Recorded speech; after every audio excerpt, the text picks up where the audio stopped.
Hello and welcome. Let's embark on a compelling narrative surrounding the incident titled, "Corrupt Cops Arrest Man for Asking for Directions." In this gripping account, we delve into the unfortunate encounter involving Mr. Hines, a globe-trotting YouTuber seeking information at Bethany, Missouri's City Hall. What transpires reveals a disturbing lack of understanding of Missouri's ID laws by law enforcement, resulting in an unnecessary arrest and subsequent dropped charges. Join us in exploring this unsettling episode where Mr. Hines, despite his nomadic lifestyle, adeptly defends his rights while facing baseless accusations. The story unfolds with unanswered questions about potential legal action and the need for collective awareness to combat corruption within law enforcement. Subscribe, like, and share to unravel the details and contribute to the ongoing dialogue for justice and safety.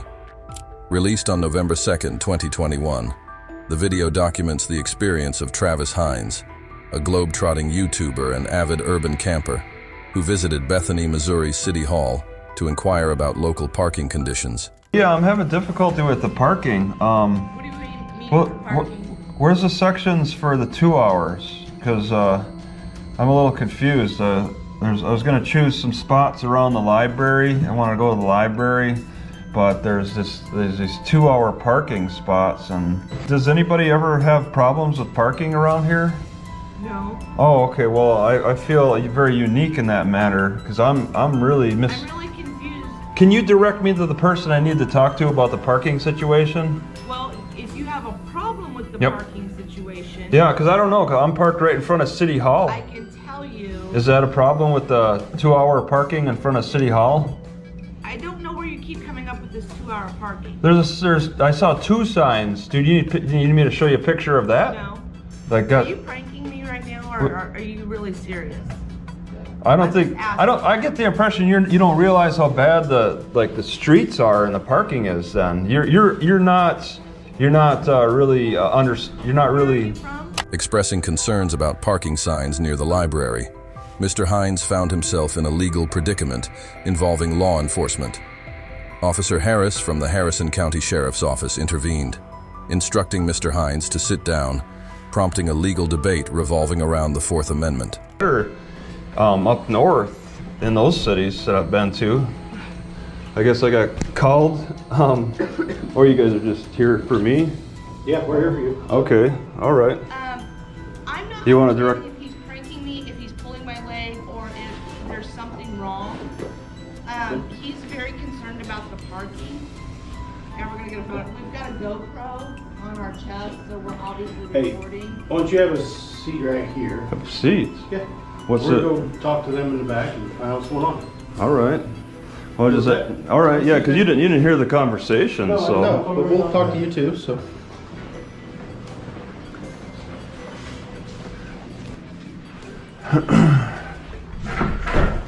All right. Well, I'm the one that they called the cops on. I guess they buzzed the cops on, and I parked right out here, and I was asking about the parking situation. Apparently, we can park across the street. Because I mean, Right there? you know about the 2 hour signs, right? The 2 hour limits. Are you blocking me from exiting? I'm Is trying that- to figure out why I'm being called. Okay, well, I guess you want to talk to, yeah, all right, fine. Have a seat for me. You want to talk to the, Have a seat for me. what's the problem? What's the I'm crime? just trying to figure out what's going on. Have a seat Well, for me. I've been sitting in my car for all morning. I just want to, Okay. I mean, I'll move over if you're afraid I'm going to escape. I mean, am I being detained? Officer Harris prevented Mr. Hines from exiting a building and instructed him to sit down, despite Mr. Hines's assertion that he wasn't under detention. The legal matter at hand revolves around the Fourth Amendment, designed to shield individuals from unjust searches and seizures by law enforcement. Past Supreme Court rulings, such as Terry v. Ohio and California v. Hodari D., have clarified that not every encounter with the police qualifies as a seizure. The pivotal consideration is whether a reasonable person would feel free to leave in the given circumstances. Despite Officer Harris refuting the notion, his actions, physically obstructing Mr. Hines and directing him to sit down, could reasonably be perceived as an authoritative display, leading Mr. Hines to believe he was not free to leave. Consequently, a court might determine that Mr. Hines was, indeed, subjected to a seizure under the Fourth Amendment, counter to Officer Harris's assertion. These guys talk to him. What's the deal? We're just trying to figure out what your concern is.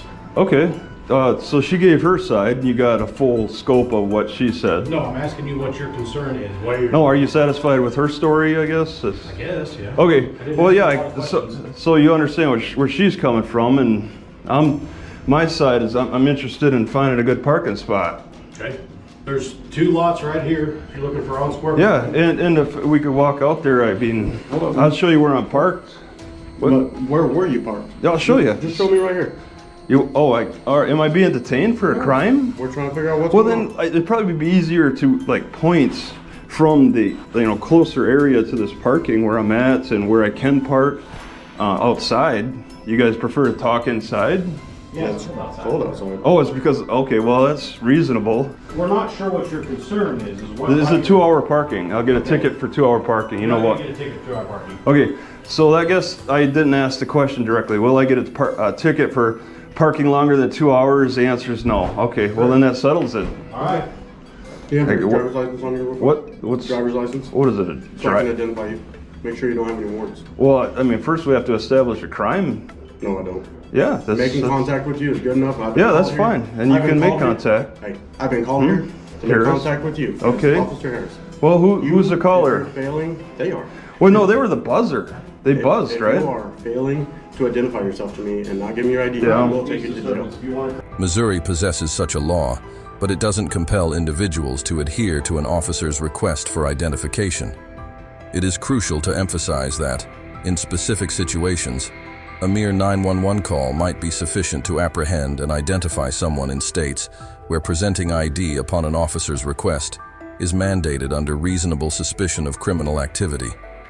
This was affirmed by the Supreme Court in the 2014 case of Navarrete versus California, asserting that information obtained from a 911 call can instill reasonable suspicion if the call is deemed reliable enough for the officer, with trust in the information conveyed. You want to charge me with a crime? No, If you don't identify yourself, we want to identify you. Well, I don't. Where's your That's driver's I'm sorry, but I have to enforce my Fourth Amendment rights. So Okay.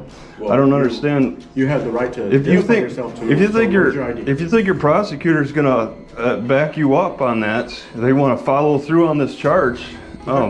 We'll see how those arguments go. They tend not to go too well in your favor. Okay. Just doing this. Well, What, are a you- charge of what? Do you not want to give me your driver's license? Well, do you want to give me your driver's license? I don't have to give you my driver's Well, license. I don't understand why you can't give Because I'm me. making contact with you. I'm making contact with you. I'm going to run And make these sure two. There's no warrants. Are you asking ID for your own curiosity, No, we're- or for the betterment of the We were called over here because there was someone that was irate. irate? City Hall. Okay. The reason we're asking for your ID is because a crime has been committed. We're not Oh. trying to charge you with one. Well, if you think you want to follow through on charging me with a crime, I mean, see what your prosecutor, your city prosecutor would want to, go through. So here's the question: is why don't you identify yourself? We'll all move on. Well, why don't we establish the crime? And we got a Fourth Amendment here. We got to get through here. All right. And I mean, there's steps to take with that. If you want to fully charge me with a crime, then I guess you'll have to arrest me, and follow through on that. The sheriff's office contends that Mr. Hines engaged in criminal activity due to his purportedly irate conduct, yet they have not explicitly detailed the specific offense he is being accused of. The crucial legal inquiry revolves around whether Mr. Hines indeed violated any laws in Missouri. Despite the potential concern of being irate in certain circumstances, there appears to be no violation of specific Missouri laws in this instance. The statutes associated with disturbing the peace and harassment seem inapplicable, as Mr. Hines did not engage in loud noises, offensive language, threats, or physical altercations. Furthermore, there is no evidence to suggest intentional infliction of emotional distress. Moreover, even if Mr. Hines expressed his concerns in a manner causing some distress, he is shielded by the First Amendment when expressing grievances about the parking situation. Therefore, based on the provided information, it appears that the accusations against Mr. Hines may lack a legal foundation. You think that's what your city prosecutor is going to support you on? I mean, this is a contact thing. I was just asking about parking. This would be laughed out of court, Harris. But if you want to follow through. Yeah. Are you failing to give me your ID? Are you failing to give me your ID? Are you failing to give me your ID? Okay, I'm willing to exchange IDs. Face the wall. All right. Put your phone down. All right. Mr. Hines declined to provide his ID to Officer Harris, resulting in an arrest for second-degree harassment and peace disturbance. However, the charges were subsequently dropped. The Bethany officers mishandled a straightforward situation, displaying a lack of understanding of Missouri's ID laws and needlessly escalating it into an arrest. Instead of providing assistance, they baselessly accused Mr. Hines. Despite leading a nomadic lifestyle, Mr. Hines adeptly managed the situation, maintaining a respectful demeanor while questioning the officers. His frequent interactions with law enforcement, driven by his choice to park in public lots, involve consistently defending his rights without violating the law. Whether he will pursue legal action remains uncertain. Let's collectively make a difference. Subscribe, like, and share the video to disseminate the message about corruption within law enforcement. By raising community awareness and resisting unethical behavior, we can contribute to positive change in defending justice and safety.